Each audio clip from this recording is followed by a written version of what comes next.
Hello and welcome to the Mindset and Self-Mastery Show. I'm your host, Nick McGowan, and on this show, my guests and I unpack the stories that shape us and the lives we lead on our path to self-mastery. Today on the show, we have Mike D'Agostino, Dags, for friends like you and me. Dags is a creative who struggled with mental health for almost 30 years, and it led him to attempting suicide. So with a rope around his neck, he realized this is not what I want. And his story since has been beautiful. I'm excited for you to hear it.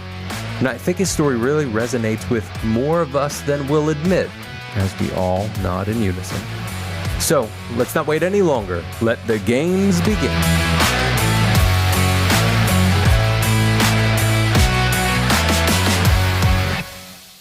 Hey Mike, welcome to the show. I'm excited to have you on. How you doing today? I'm doing very well. I'm very honored to be here, so thank you for having me. Yeah, absolutely. I'm glad that you're here, man.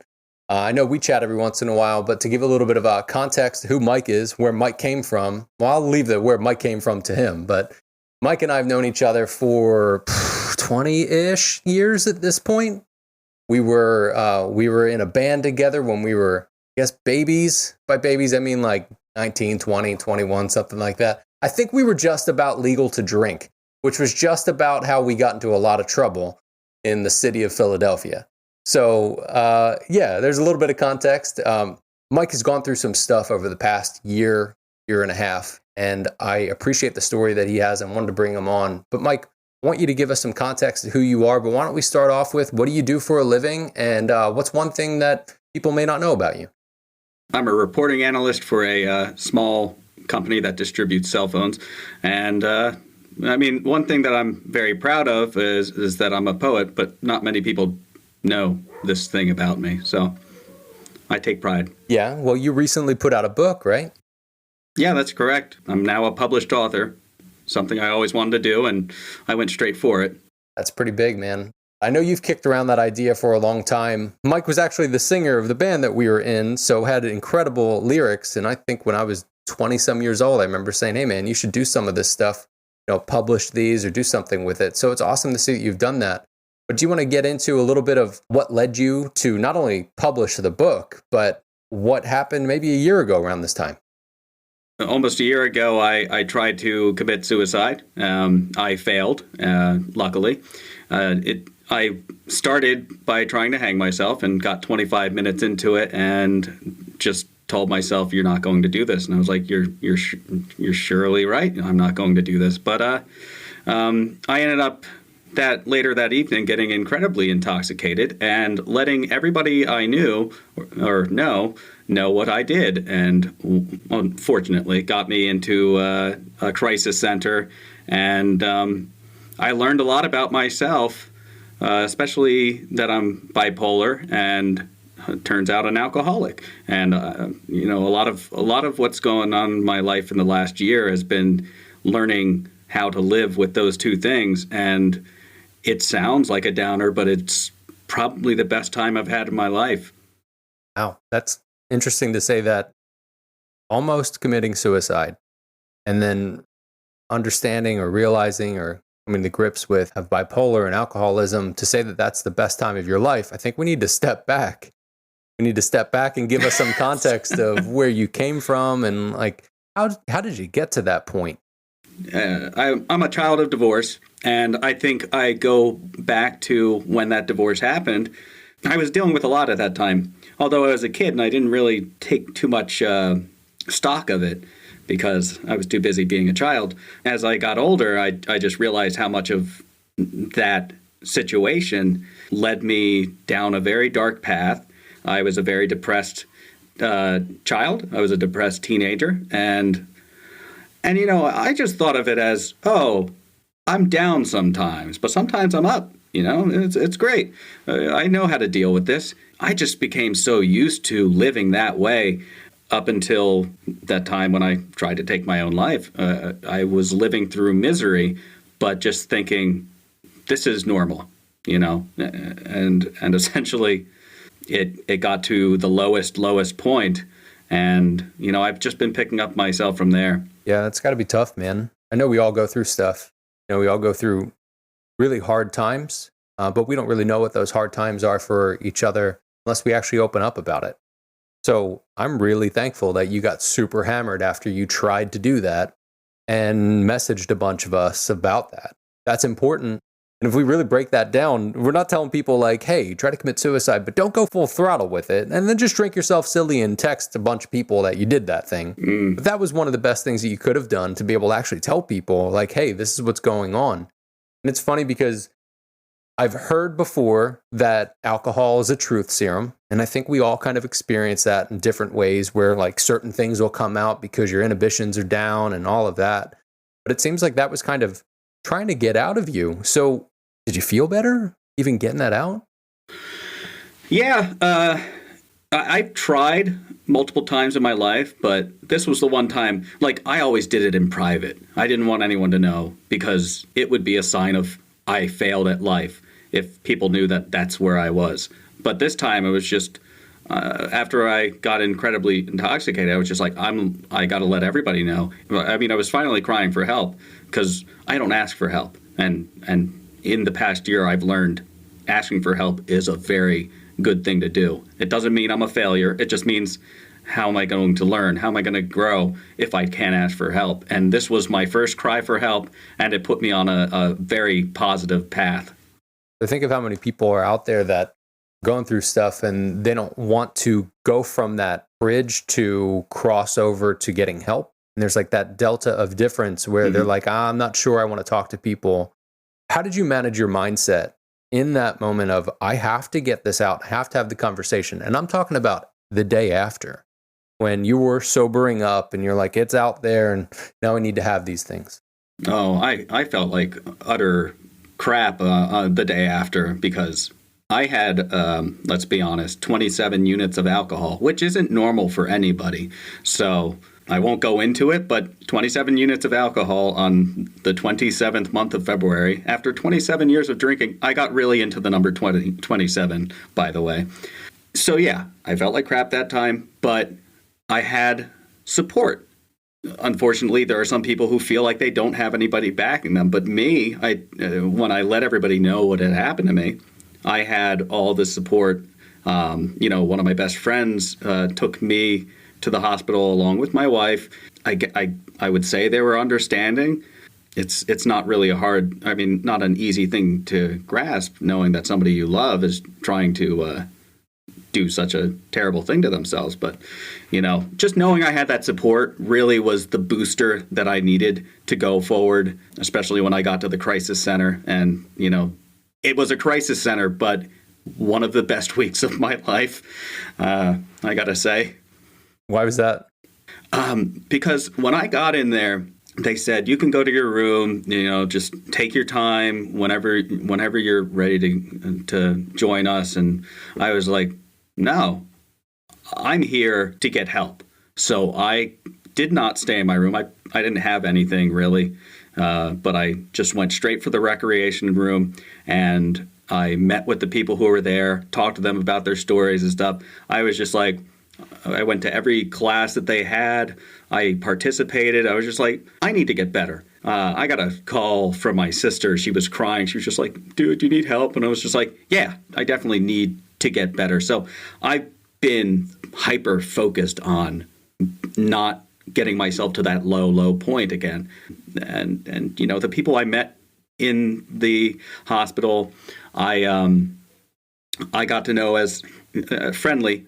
I wouldn't be friends with them outside because we've all gone through some things together. But, some people are really, really at their lowest point. And me and maybe several other people just lifted a bunch of people up during that week. And I felt bad I had to go, but I was just like, I can't take you guys home with me. I have to leave, and you guys will get better in your own time. But, that was my experience in the hospital in a nutshell. Wow. So if we think from our perspective, the audience perspective, my perspective as the host, it's easy for us to think, man, that must have been crazy, and try to put ourselves into your shoes. But from your perspective of going through that, did you feel better than you thought maybe you could have? Like with the worst case scenario happening, you almost killing yourself and then having to be exposed and all of that. Do you feel like it was as bad as your mind made it out to be? I would not label anything that has happened to me as bad. I've looked at it in a positive light, and I'm sure you know me. from before, I am not a positive person. I am one of the most pessimistic, sarcastic, sardonic people that I knew. And this light in my eyes, this light in my eyes is just like completely new, and I'm getting used to it. When I was out of the hospital, getting into recovery, I called you once, and I was just like super excited about recovery. But I now know that I was super manic at that point too, but I was excited. I mean, I was going down a new path, and yeah, I have those ups and downs because I am bipolar. I wasn't on the right meds yet, but now I'm on a nice little cocktail and, doing fine.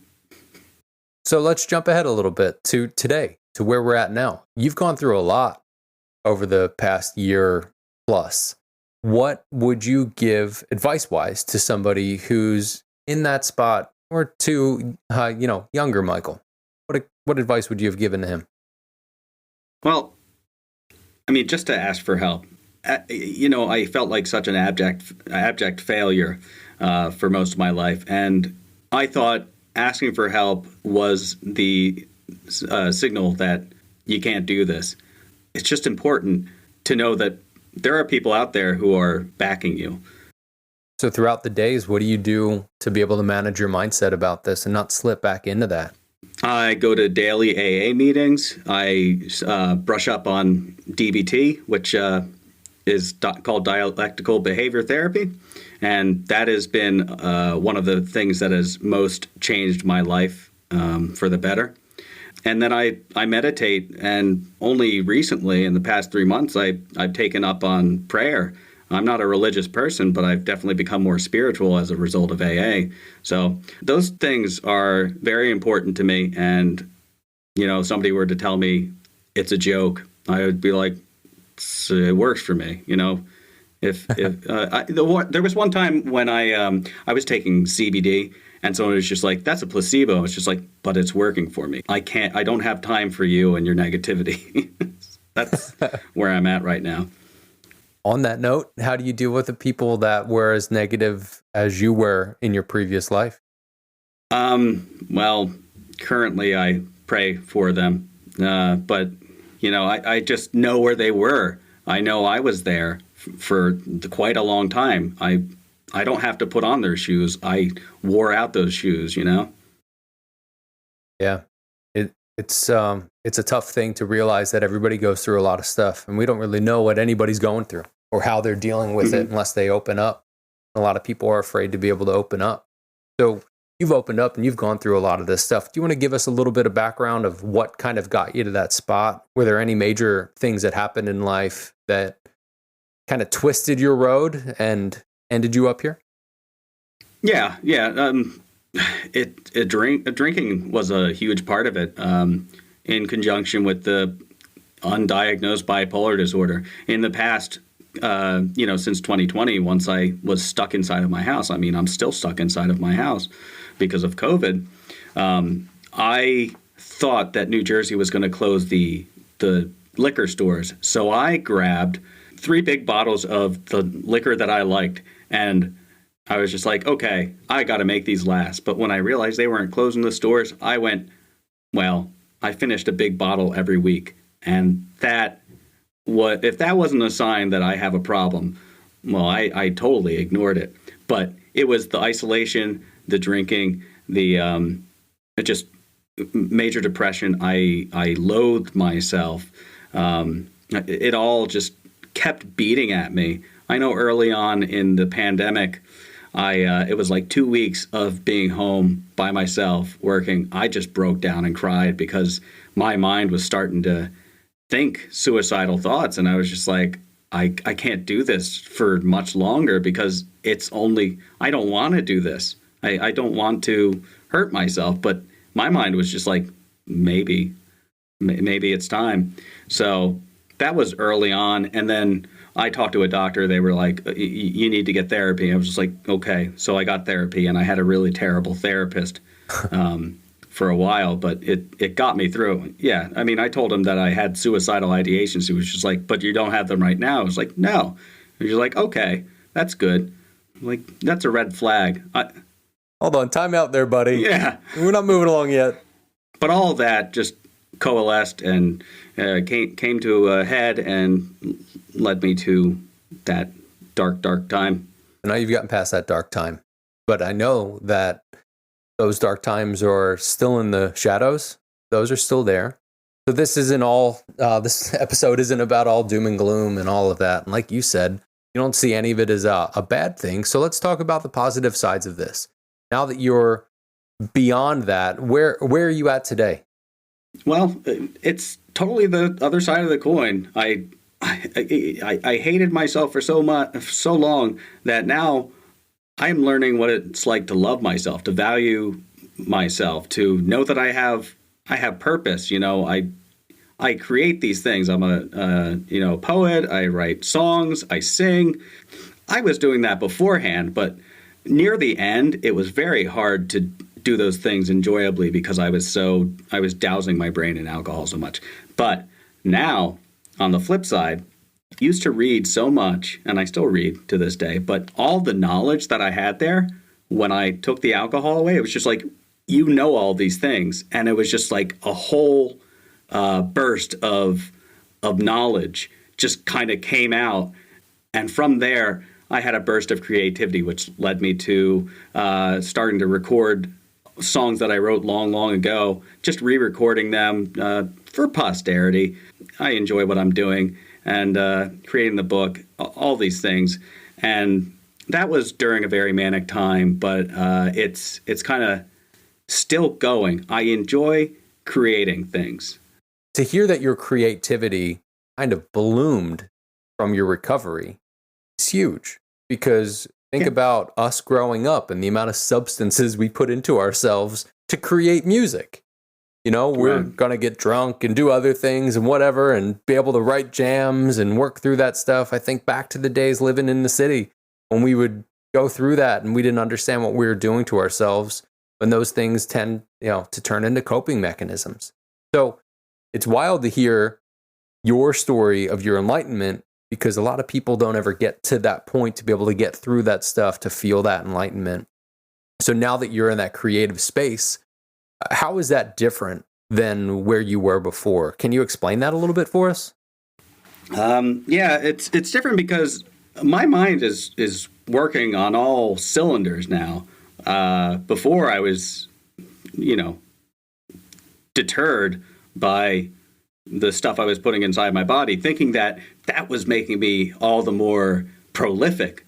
But I have this, untapped energy available at all times. I just pretty much don't think, but I just feel what is right, what I need to do when I'm creating things. And I didn't have that feeling before because I was so numb. And now it's just, I feel so refreshed. And when I create something, it's just like, what's the next thing? What am I doing next? And I create not because there's going to be some reward at the end. It's just because it's the same way like kids just like coloring. I like doing it because it's going to make something, and I can be proud of it. My little babies or something. Yeah, the little jams, they're your little babies. Is it the process that you're finding that is more enjoyable now, being sober and being on meds and having that burst of creativity? Or is it more of the checking off the things and doing the work and being accomplished? It's the process. It's like just a terrific ride to go on. And, when I'm there, I'm creating something. If I'm writing, like, I don't know what's coming next. When I write poems, it's not like I take 20 days to write one poem. I'm usually doing it in one burst, one spurt, free association. But when I get done with it, I'm just like, I'm piecing all these things together, one stanza after the other. It's an endless font of creativity for me. And it goes into my music as well. It's not easy. It's not like I write a song in 5 minutes. That takes a longer time. But sometimes when it takes me 30 minutes to write a song, it's probably the best song I've written in a while. I think it was Johnny Cash who said, if you write a song in 30 minutes, you got something special there. Do you feel like the burst of energy and the focus comes from not only the lack of alcohol, but the meditation and the awareness. Oh, yeah, the awareness, the mindfulness. I've meditated for the last 17 years, but I never became mindful until I took the substances out of my body. Oh, that's huge. And that's what they say in Buddhism is just like, don't do those things. Don't numb your mind, because then you're not able to be present. And I wasn't present for a good long while. I was becoming less and less present, but now I don't live in the past. I don't live in the future. I live in the present, and it's actually beautiful, to be honest. Yeah. Isn't it a beautiful thing to be right here, right now? But then again, when the episode comes out, it'll be the past. Yeah, you're right about that. I'm not going to dwell on the past, but I would like to hear this podcast when it comes out. Yeah, absolutely. And it's not about dwelling. It's about understanding where you're at, where you're getting, and what you're doing. It's a beautiful thing to be present. It's a very difficult thing to be present. So to be able to hone in on where the hell you are right then and there is a thing that a lot of people have a hard time with. And I think that's where people get stuck in life, is they try to, kind of bandage things or just push things away and look at something different and make it easier. But how do you manage right now, again, your mindset of fighting through that stuff? Is it a fight, or is it something where you've gotten yourself into a habit at this point where you're just moving and cruising along and you're not afraid of failing back? It's kind of like judo, where it's you don't force things, you just kind of let them happen as they may. That's just kind of what it's like for me. I don't dwell on the past anymore, because the past to me is an adherence. I've learned from the past, but I'm kind of just shifting forward, not trying to make things happen. I'm just watching them happen. I'm observing things more than trying to control it, because one of the things I'm really into is stoicism. And one of the main things is just knowing that you have no control. The only thing you have control over is your mind. And that's where I am right now, is just understanding that I can't control how somebody's going to react to me. I can't control the weather. I can't control absolutely bupkis in life. It's just going to happen. And the only thing I can do is just kind of sit here and think, what's the best way to react? Because I used to be such a reactionary person. I used to be super sensitive. I used to be reactionary. And as a result of dialectical behavior therapy, I'm able to stop, observe, and then proceed not with caution, but just proceed generally.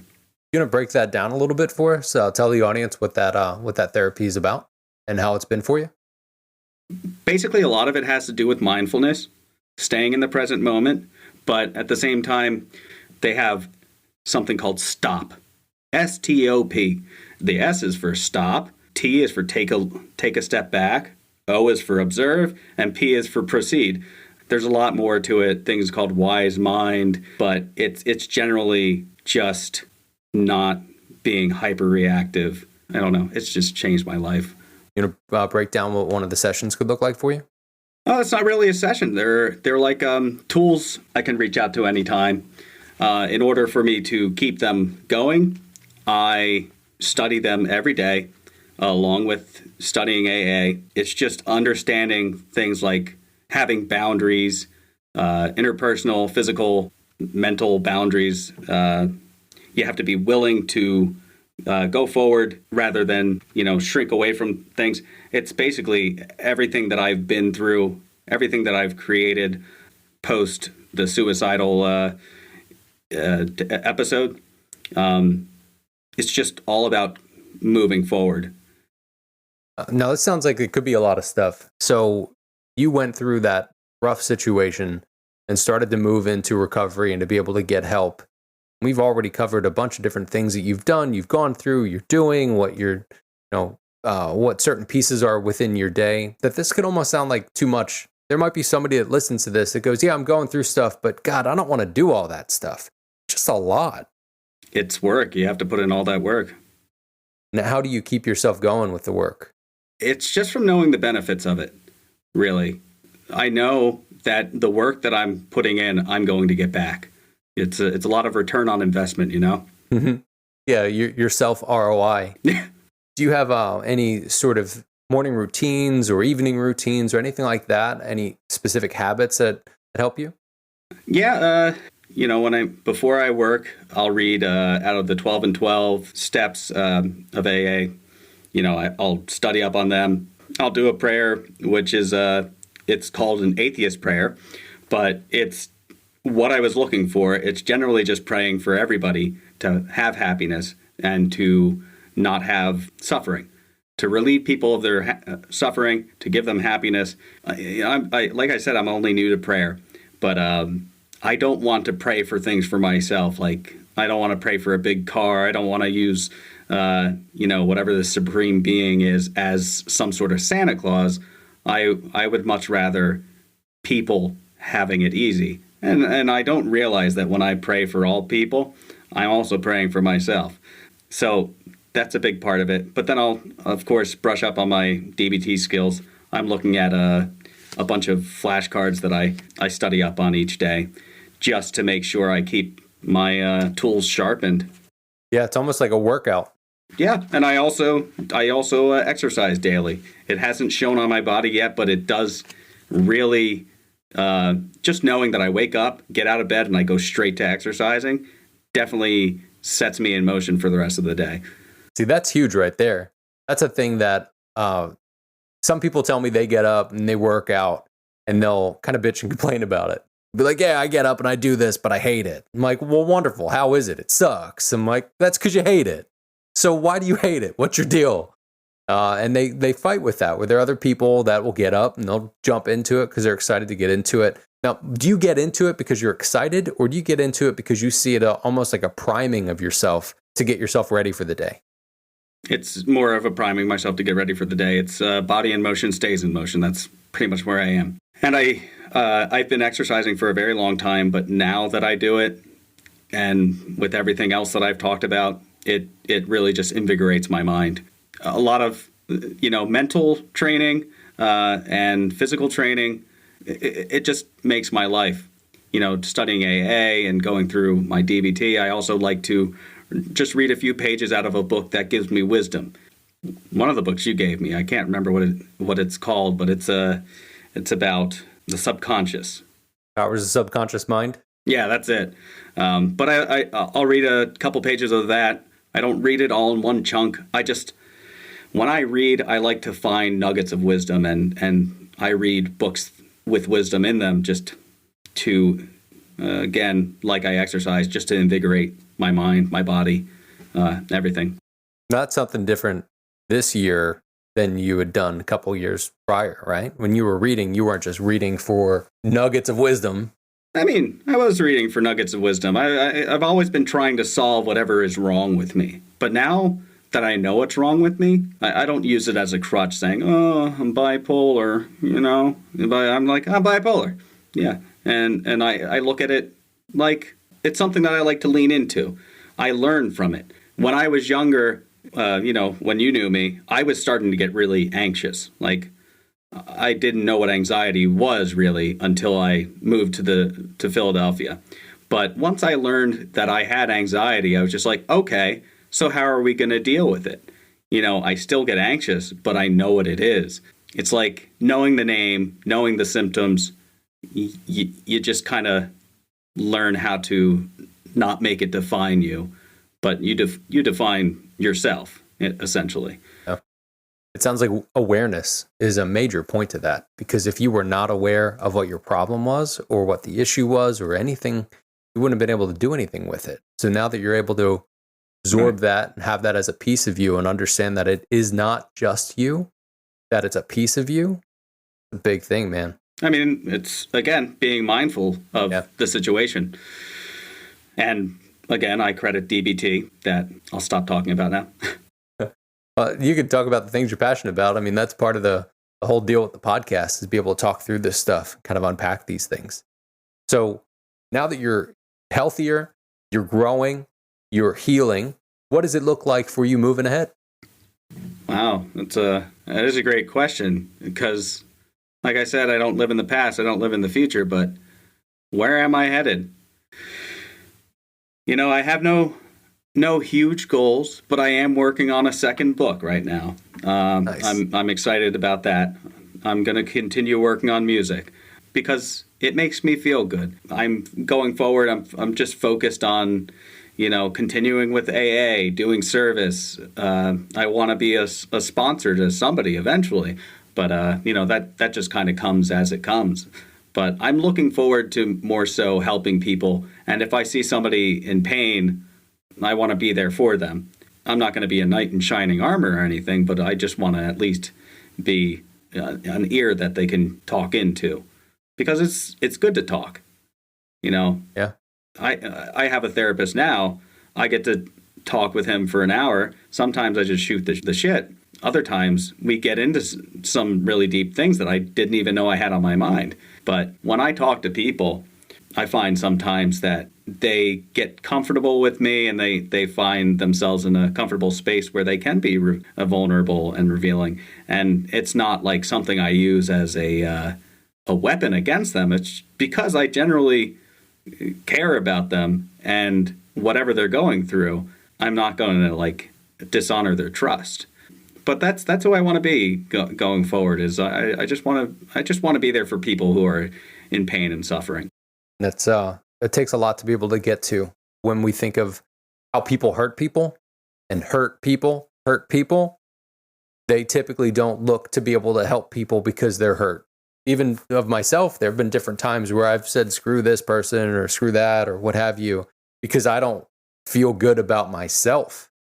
So the fact that you're in a space now where you're looking at servant leadership and wanting to be able to serve and love on people, that's a huge thing, because you've actually gotten through the stuff that you've gotten through to be able to get to that point.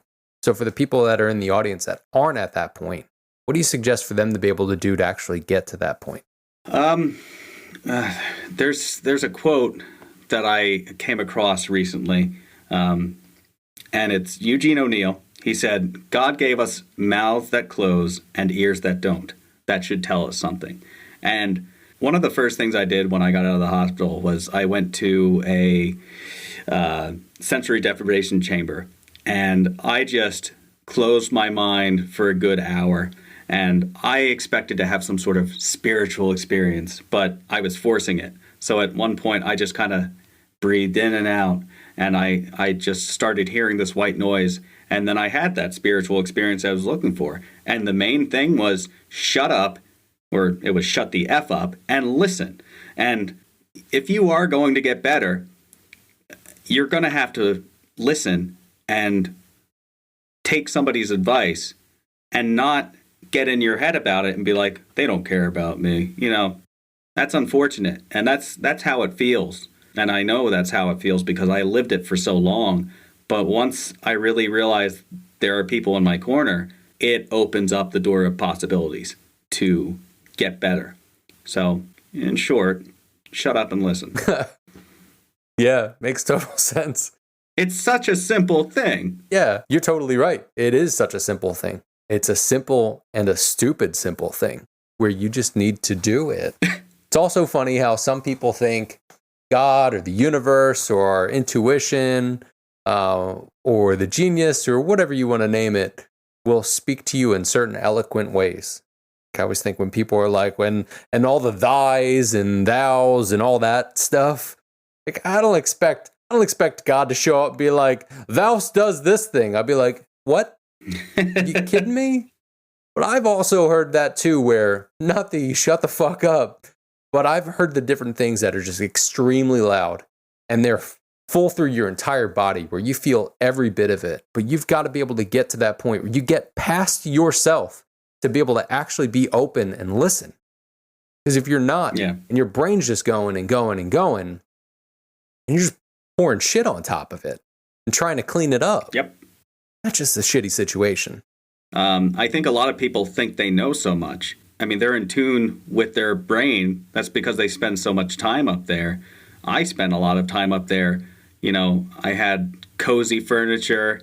I didn't clean up as much as I wanted to. But now I'm keeping it clean, and I stay out of there. I mean, I use my mind as a resource. I don't use it to put myself down. And I know that I don't know everything, and that's just okay and beautiful. Wow. So do you think some of your healing is because of your coming to grips with? Yes. Short answer, yes. One of the things in AA is the fourth step, where you have to write down all of your resentments. There's more to it than that, but I only took it as I had to write down all of my resentments because I did it to a T what the book was telling me to do. But when I read all of my resentments to my sponsor, I just realized to myself, it was just like, it's so much energy to keep up those resentments that I just realized I don't care anymore. I don't care enough because, I had my parents on there. I had my siblings on there because my siblings used to pick on me so much when I was a kid. It's no wonder that I became so sensitive. I did not harden like a rock because of that. I just became softer and more vulnerable and thinking that the whole world was going to do something like that to me for all of my life. But I definitely forgive them. I love my siblings to death. And we have a strong bond because of what we grew up through. I'm not going to throw that away because I'm upset that my brother threw a sock at my eye when I was a kid. Stupid things like that. Like, we were kids. They didn't know what they were doing. It's not like they knew the ramifications of picking on their little brother. So for that, all is forgiven. But there are other people I had on my list that I probably haven't thought about in years. There was one guy, Nick McGowan, who I had on my list, and not the same Nick McGowan I'm talking to. There are many Nick McGowans. I hope you know that. There's only a couple. But no, you did make the list, and it was such a petty thing. Most of the things just became so petty in the long run. It was just no reason to dwell on it. You care to share what that petty thing was? Well, with you, I think when we knew each other, I felt a lot of the time like you were trying to sell me on something and trying to get me to do things that I didn't want to do. And that's what the petty thing was. And it sounds like a big thing, but it was because I was just, it's because that's what I thought. And everything I thought was just shit, complete and utter bullshit. And that's just because my mind had that chatter. And I was just like, everybody's trying to fool you. And I'm like, no, they're not. My wife told me one time, because she knows how much I'm in my head, and she said, Michael, you do realize that nobody gives a shit. And it was the nobody gives a shit kind of, the positive nobody gives a shit. It's just like nobody's hyper-focused on you. You're hyper-focused on you. And that's where I was for such a long time. And now that I don't have to worry about that, weight lifted off my shoulder. Yeah. So the story of us and what you tied to me is one of many stories of different people that you've tied different things to. So how have you changed those stories? Because that story is still there until you change it. So what have you changed that story to? I mean, like I said, it's my story, and I stuck to it. I don't need that to be my story anymore. It's more objective than subjective. That's why I observe rather than subserve. Is that a word? No, that's not a word. But I have to realize that everything that I experienced in the past, I don't remember the same way that I did when it was actually happening. And it's easy to let go because I know deep down in myself that I wasn't in my best mind at that time. So it's easy to forgive. Why do you say it's easy to forgive? Because everybody's deserving of forgiveness in my view. I mean, look at us. I thought that I'd never talk to you again when we stopped talking, but I created this thing called I Am Human. It's just like a little Facebook group, couple hundred people, but it's where I believe we reconnected just because it was just people that I knew on Facebook, and I just wanted to have a place where we could be vulnerable and support each other.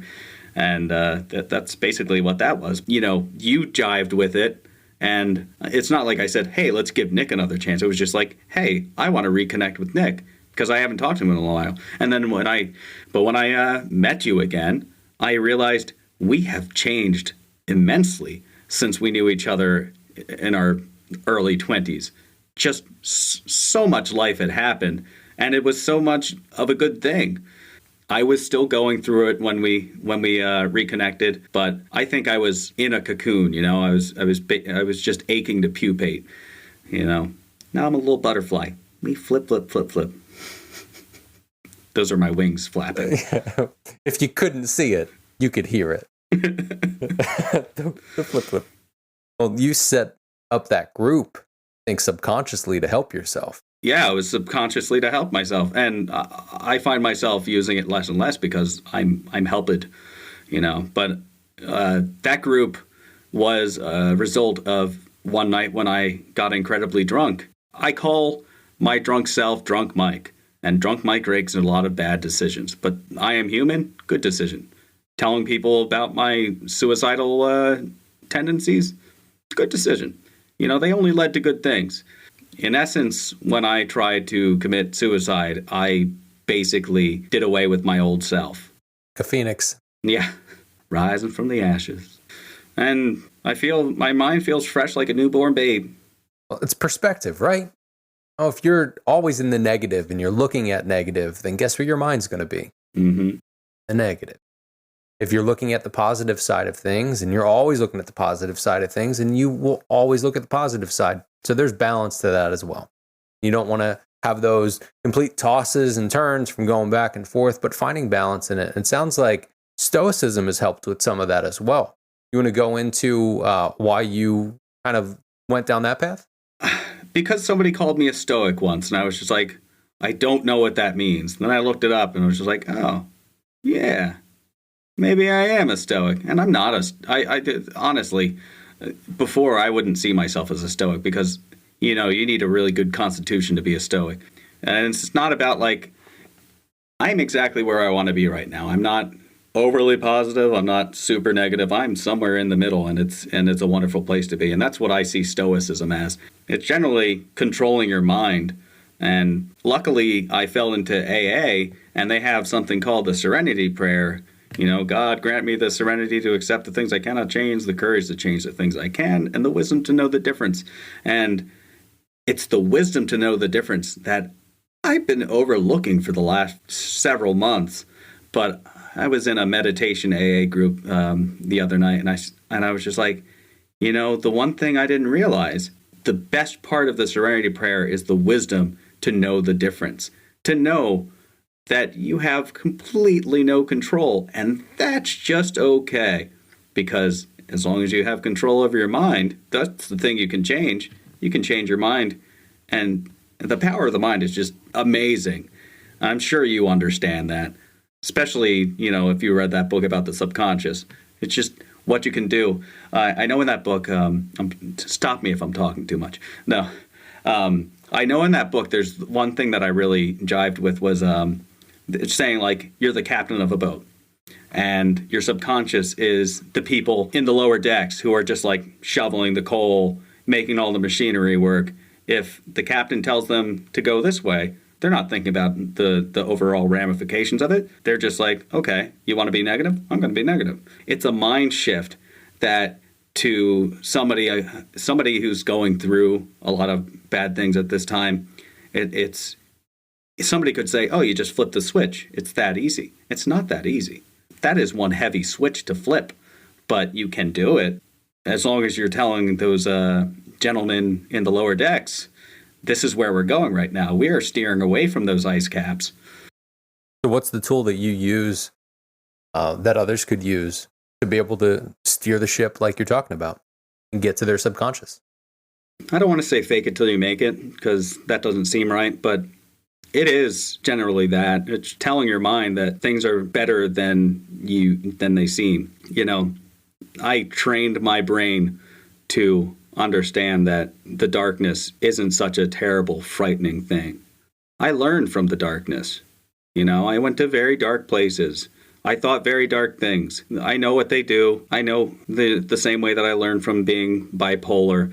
I just learned how to live with the darkness. And at that point, the darkness was just like, well, if he's not going to play with us, I'm taking my ball and going home. So has the darkness totally gone home? Yeah, still there. It's in the deep recesses of my mind. It's not like I'll never have a sad thought again. But when I do have the sad thought, I will observe the sad thought, and the sad thought will go away. It's basically like storm clouds. They're not there the whole time. They eventually just go away. Unless you're in some part of the world where there's always storm clouds. But that's a whole other thing. But I just understand that, let's stick with the clouds. You know, it's a gray day, but behind the clouds, you know the sun's still there. And that sounds corny as F, but it's generally the way I think about it. Well, some people learn by visualizing things, seeing it with their eyes. Some people learn by touching things. Other people learn by hearing things. So I know that visual in my mind's eye allows me to understand that you're totally right. Like, we can look at the gray sky and think, shit, it's just going to be a terrible day. It's going to rain all day long. But little do you know that that cloud can go by and it's beautiful. Almost like when you're flying. You know, you get up through a storm and you get above that and it's just clear skies. You're just cruising along. It's like a whole different world at that point. I feel that. That awareness of understanding that there's something beyond that is huge. The wisdom to understand that that gray sky sucks, but I know what's behind it does not. And that makes me feel better. Instead of just looking at that one cloud and going, fuck, the world's to shit at this point. Yeah. And if I do have a sad day, that's the one thing that'll just keep me going. Just knowing that the pain's temporary. It's not forever. I mean, it felt like forever for a very long time for me, but, you know, I'm finally on the flip side. I'm glad that you're on the flip side, and I'm glad that you're healing, and I'm glad that you're on the path that you're on. What sort of tips would you give to anybody that's on a similar path towards self-mastery? Good question. Well, you control your mind. You are in absolute control of your mind, and keep that in mind first and foremost. I follow my instinct a lot. I not instinct. I feel my instinct a lot, and when it comes to what's the good decision, what's the bad decision, I try not to dwell on what could lead to failure anymore. I just follow what my heart feels. And I know there are some people who are going to listen to this and be like, I'm not that wishy-washy. What are you talking about? But, I mean, generally, if somebody's going through what I'm going through or I've gone through, I know that they're a feeling person, because the only reason I found myself in that dark recess of my mind was because I felt way, way too much. And it's a very hard thing to bear. So if you're going through it, I honestly can tell you as a person who's gone through it myself that it will get better. But it's up to you to make that change. You're the master of your own soul. Can't tell you any plainer than that. That's a beautiful way to be able to put it, Mike. And I appreciate you being on the show with us today. And I hope that everybody got something out of this. I really appreciate you being honest and open and being willing to talk about your story. Mike, where can people find your book? Where can they connect with you? You know, tell us your details. Yeah, I have a website, MikeDags.com, that has all of my music, links to my music. It has the link to the book, and when the new one comes out, it'll have a link to that too. But yeah, dude, thanks for having me on here. You are very welcoming, and anybody who's on the show with you will have a great time. And I appreciate that. Thank you again, Mike, for being here. It's an honor to be able to walk through that stuff with you at different times that we do. We have a friendship outside of this podcast, and I appreciate that friendship. And man, I just appreciate where you're at and what you've gone through, because the person you are today is vastly different than the person you were even a year ago or even a couple of months ago. Dude, I think you're doing a great job. Keep on with it. And anybody that's listening to this, feel free to reach out to one of us. Feel free to reach out to somebody that you know, that you trust, or you feel you can talk to. You just need to be able to talk about it. So again, thank you very much for being with us, Mike. To the audience, thank you for listening, and take care.